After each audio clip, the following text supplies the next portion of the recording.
حضرت سلمان فارسی رضی اللہ تعالیٰ عنہ صحابہ کرام میں بہت بڑے عالم تھے۔ روایات کے مطابق آپ کی 250 سال کے قریب عمر مبارک تھی، زیادہ تھی یا کم تھی، سب سے زیادہ طویل العمر تھے۔ آپ پہلے یہودی مذہب پر، جب اس میں کوئی بندے آخر میں نہ ملے تو پھر آپ عیسائی مذہب پر آئے، اچھے اچھے لوگوں کے پاس رہے، آخر میں عبد المسیح نامی ایک راہب کے پاس رہے۔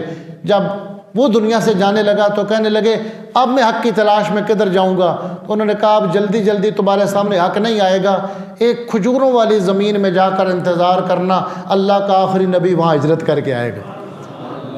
تو حضرت سلمان فارسی یہ فارس سے اٹھے اور وہاں جا کر آپ نے مدینہ طیبہ میں ڈیرا لگایا، اور آسمانی کتابوں کی روشنی میں وہ سمجھتے تھے کہ نبی کریم علیہ الصلوۃ والسلام یہاں ہجرت کر کے آئیں گے۔ تورات میں حضور صلی اللہ علیہ وسلم کی ایک شان لکھی ہوئی تھی تورات میں کہ مولدہ بمکہ، ان کی پیدائش کا مقام مکہ ہوگا، ان کی پیدائش کا مقام، اور ان کی ہجرت کا مقام یثرب یعنی مدینہ شریف ہوگا۔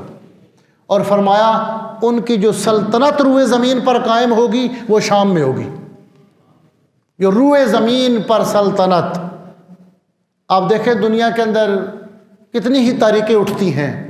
تاریخیں اس لیے اٹھیں کہ ہم اسلام کا غلبہ کریں گے، پوری دنیا میں اسلام کی حکومت قائم کریں گے، لیکن ایسا ہو نہیں سکا۔ کسی نے اپنے ایک ملک کے اندر کوئی اسلام کا نظام قائم کر دیا کچھ عرصے کے لیے، لیکن پوری دنیا میں نظام اسلام کب قائم ہوگا؟ رسول پاک نے فرمایا کہ جب میرا بیٹا مہدی آئے گا۔ فرمایا پہلے پوری روئے زمین ظلم سے بھری ہوئی ہوگی اور وہ عدل و انصاف سے بھر دے گا۔ روئے زمین پر جو اسلامی حکومت قائم ہوگی قیامت سے پہلے، وہ سیدنا امام مہدی علیہ السلام قائم کریں گے، اور آپ کا دارالخلافہ شام ہوگا، اور وہ خوشخبری اور وہ پیشن گوئی پوری ہو جائے گی کہ رسول کریم کی وہ سلطنت جو روئے زمین پر ہوگی اس کا مرکز اللہ ملک شام کو بنا دے گا۔